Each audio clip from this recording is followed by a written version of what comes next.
Cristo, nossa justiça, capítulo 9. A grande verdade perdida de vista.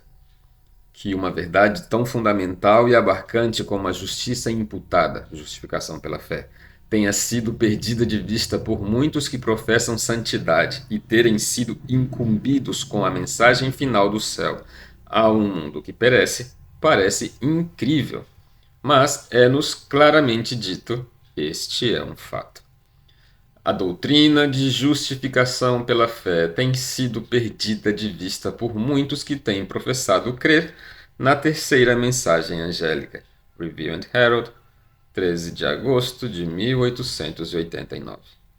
Não existe um dentre 100 que compreenda por si mesmo a verdade bíblica sobre este assunto, justificação pela fé, tão necessário ao nosso bem-estar presente e eterno. Review and Herald, 3 de setembro de 1889.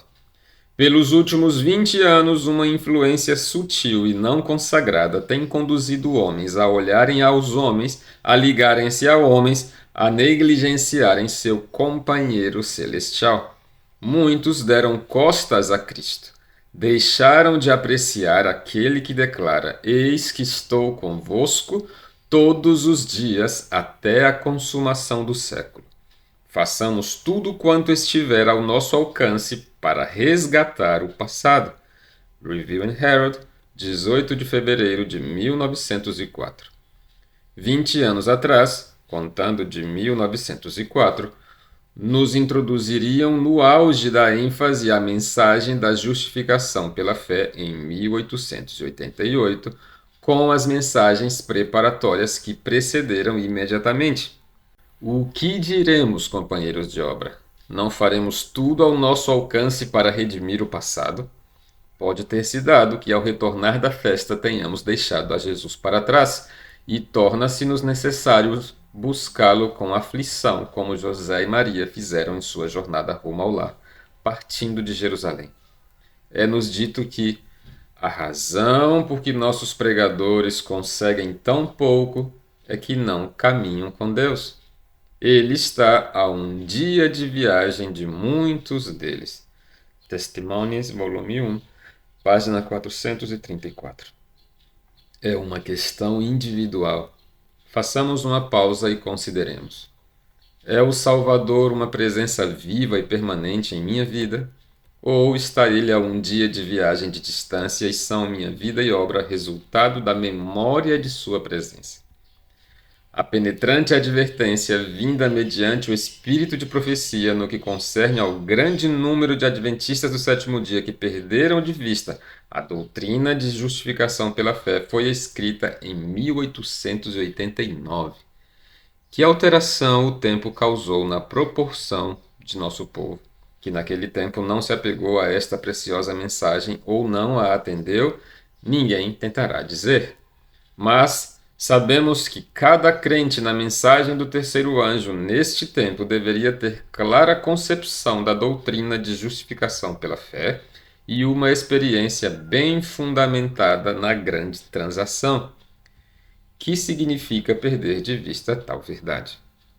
Perder de vista esta preciosa verdade da justificação pela fé é perder o propósito supremo do Evangelho, o que pode provar-se desastroso para o indivíduo, não importa quão bem intencionado e zeloso possa ser com respeito a doutrinas, cerimônias, atividades e qualquer outra coisa, ou tudo mais que tenha que ver com religião. A advertência é claramente dada pela serva do Senhor. A menos que divino poder seja introduzido na experiência do povo de Deus, falsas teorias e ideias errôneas tornarão a mente cativa. Cristo e sua justiça serão eliminados da experiência de muitos e a fé deles será destituída de poder ou vida.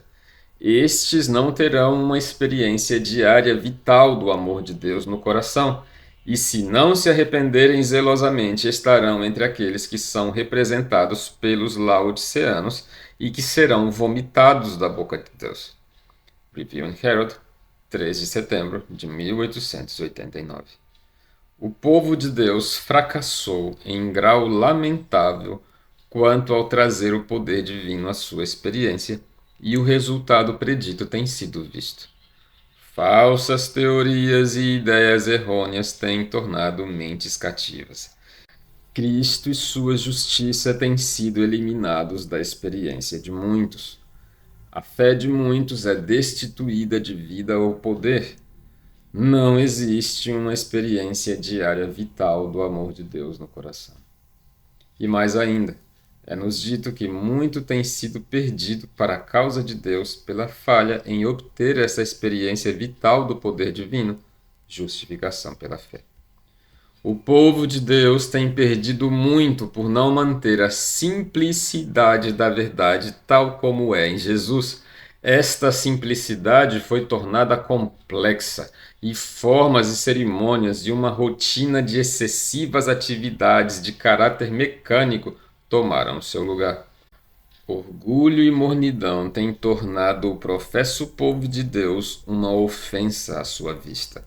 Exaltada autossuficiência e complacente justiça própria têm mascarado e ocultado a mendicância e nudez da alma. Para Deus, todas as coisas se apresentam nuas e manifestas. Review and Herald, 7 de agosto de 1894. Assim, difundido e fatal engano foi trazido à tona. Que é que constitui a miséria e a nudez daqueles que se julgam ricos e abastados? A falta da justiça de Cristo. Em sua própria justiça são eles apresentados como vestidos de trapos de imundícia, e ainda nessas condições lisonjeiam-se a si mesmos de que são revestidos da justiça de Cristo.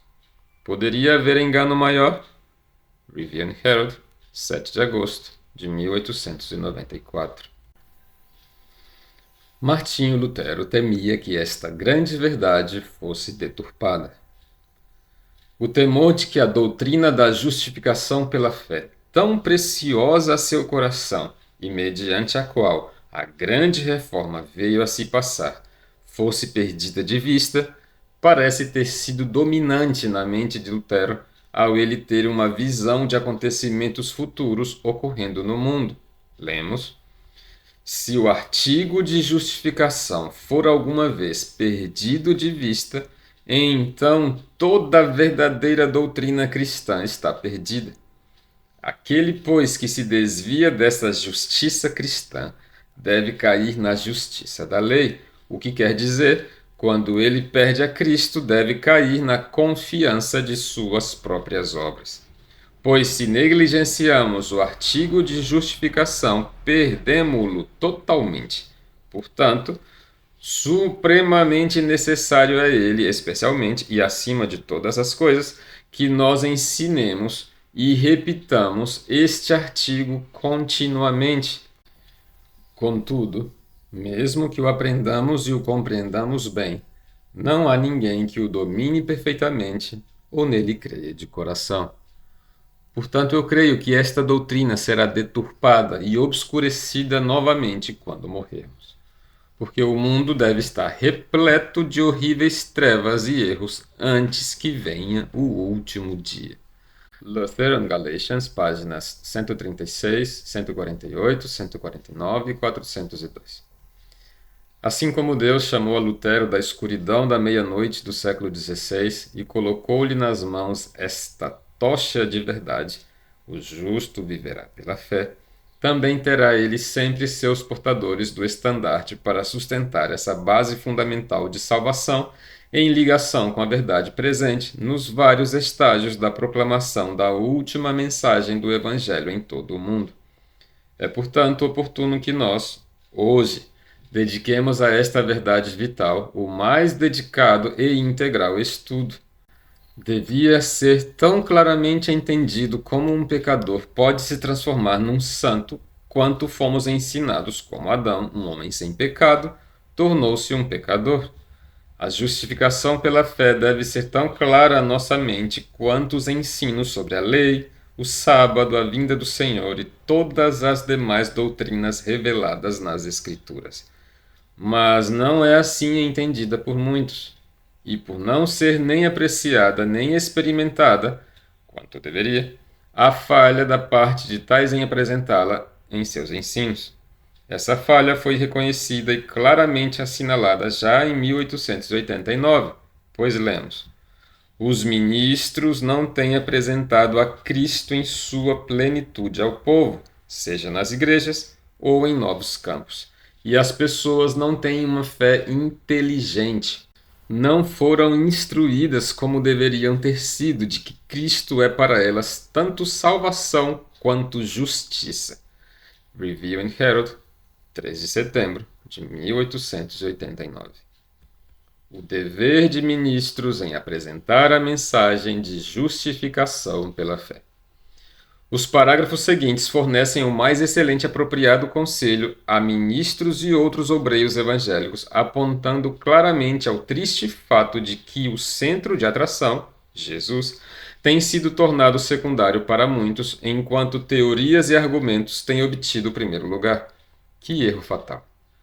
Os que laboram na causa da verdade devem apresentar a justiça de Cristo não como nova luz, mas como a preciosa luz que tem sido perdida de vista por um tempo pelo povo. Temos de aceitar a Cristo como nosso Salvador pessoal, e ele nos imputa a justiça de Deus em Cristo. Review and Herald, 20 de março de 1894. Não permitais que a vossa mente seja desviada do tema importantíssimo da justiça de Cristo pelo estudo de teorias.